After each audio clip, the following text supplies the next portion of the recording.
Buying a house not always the smart move. You have heard it your whole life. Renting is throwing money away. Buying is an investment. But what if I told you that buying a house could actually make you poorer than renting, even after 30 years? Today I am showing you the maths most people get wrong. The buying numbers. You buy a house for £300,000. You put down a 10% deposit, £30,000, and take out a £270,000 mortgage at 4.5%. Your monthly payment, £1,520.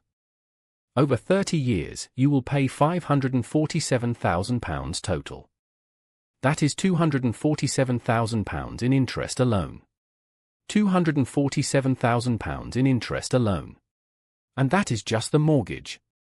Add stamp duty, solicitors, surveys, moving costs, another £8,500 upfront. Then there is maintenance. 1% of the property value every year is standard. On a £300,000 house, that is £3,000 a year. Over 30 years, that is £90,000. Just in maintenance. Total real cost £645,000 plus. The renting numbers. Now let us look at renting. Same house. £1,200 a month. Over 30 years, that is £432,000. That is £213,000 less than buying. And here is the key difference: renters do not pay maintenance. When the boiler breaks, the landlord fixes it. When the roof leaks, the landlord pays. The buyer pays £547,000 on the mortgage. £90,000 in maintenance. £38,500 upfront. Total of £675,500. The renter pays £432,000. Nothing else.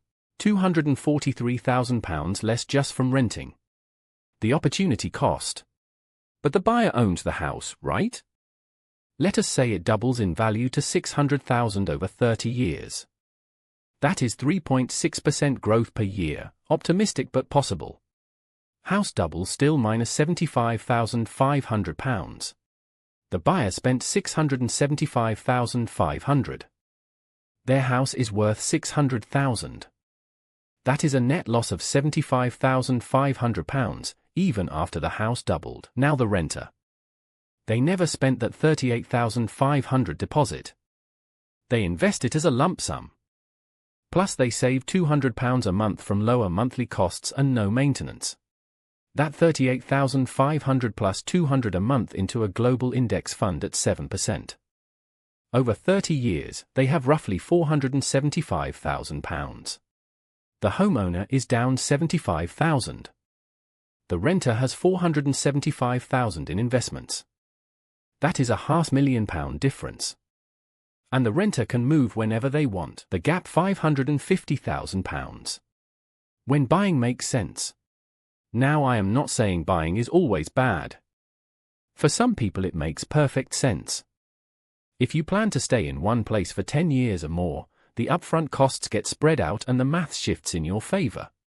If you can overpay your mortgage aggressively, you slash that £247,000 interest bill significantly. And if you see housing as a home, not a get-rich-quick scheme, the stability can be worth the cost. The math says the renter wins for the first 15 years. After that, if house prices keep rising and the renter stops investing, buying starts to pull ahead. But that gap, the £500,000 gap, is real. Renter wins first 15 years. Your homework this week. 1. Go to a mortgage calculator and enter the house price you are considering. Look at the total interest over 30 years. It is more than you think. 2. Add 1% of the property value every year for maintenance. 3. Compare that total cost to renting the same property and investing the difference. Buying a house can be the right choice for stability, for family, for peace of mind. But it is not the automatic wealth-building machine most people think it is. Run your own numbers. Renting? You're buying freedom. Subscribe for more, and next week I am flipping the script on compound interest and showing you how the same force that traps people in debt can build you a fortune. See you then.